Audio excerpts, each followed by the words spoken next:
Okay, here's a video from section 1.3 on page 72. We're going to tackle problem 42. Now the directions say, assume that f is a function whose domain is the interval 1 to 5, closed, and whose range is the interval 1 to 3, closed, and whose graph is the figure below. Notice there's the graph. And I'd like to find the domain, find the range, and sketch the graph of this function g. So I took the liberty of writing down that graph and writing down the definition of the function. Now, here's what I'm going to do. I've identified 3 key points. I think if I can get these points on the other graph, I should be able to deal with it. This is also the extremities of the domain and the extremity of the range. Remember, the domain's 1 to 5, the range is 1 to 3. So, think about this. We have x, f of x. If x is 1, f of x is 1. If x is 3, f of x is 1. If x is 5, f of x is 3.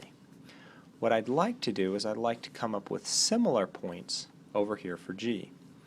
Now, here's the catch.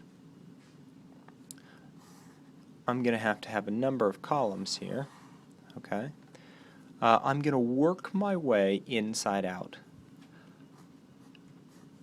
I'm stuck, because I don't have the whole equation for f, I'm stuck with values that look like 2x over 5 plus 2 of f, which means I need to have my inputs be these key inputs over here. Well, what's that mean? I want 2x over 5 plus 2 to be 1, 3, and 5. If 2x over 5 plus 2 is 1, then f of that value, f of 1, is 1. If 2x over 5 plus 2 is 3, f of that value is 1.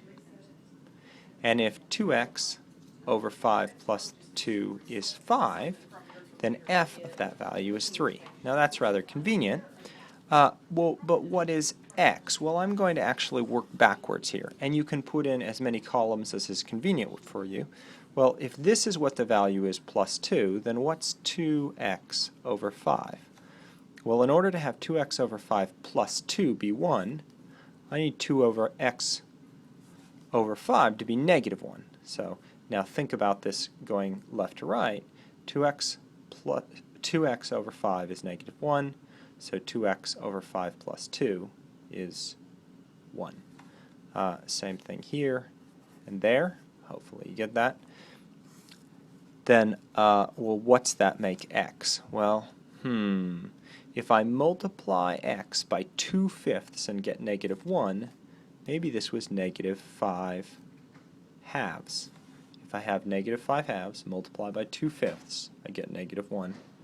How about this one? I guess that was 5 halves. Multiply by 2/5, get 1.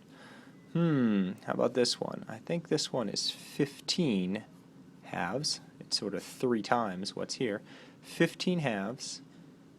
If that's x, then 2x would just be 15, and 2x over 5 would be 3. Okay, so these x values make this the value of 2x over 5, this the value of 2x over 5 plus 2, this the value f of 2x over 5 plus 2. Now, what is the value of g of x? Or explicitly, what's the value of 3 times f of 2x over 5 plus 2 plus 1? Well, 3 times that is 3, plus 1 is 4. 3 times this is 3, plus 1 is 4.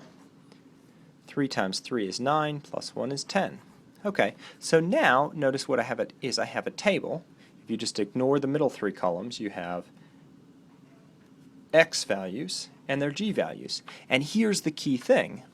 My domain here was between this value and that value. So what's the domain of g?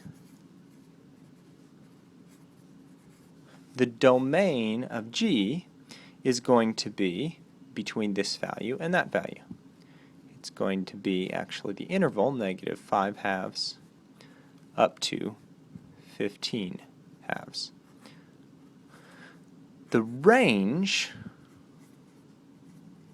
of G, well, the range of F was between 1, pick either one of those two, 1s, and 3, right? That was the range.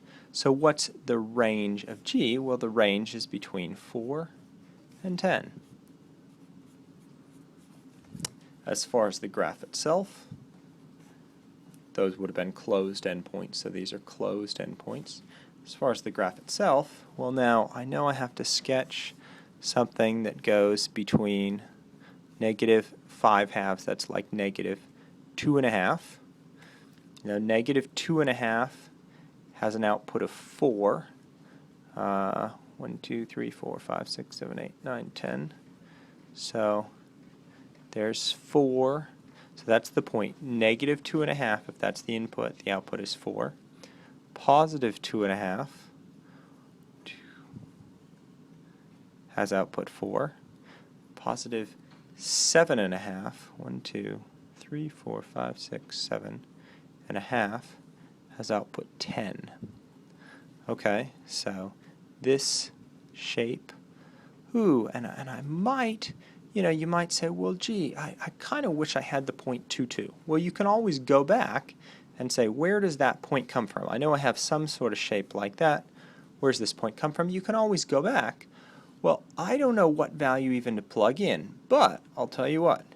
If we put 2, 2 here, that means I need the inside of the f function to be 2, so that the output can be 2. Then I work back. Well, if I need 2x over 5 plus 2 to be 2, I guess I need this piece to be 0, so adding 2 gets me 2. Means this is 0. And then 2 times 3 plus 1 gets me 7.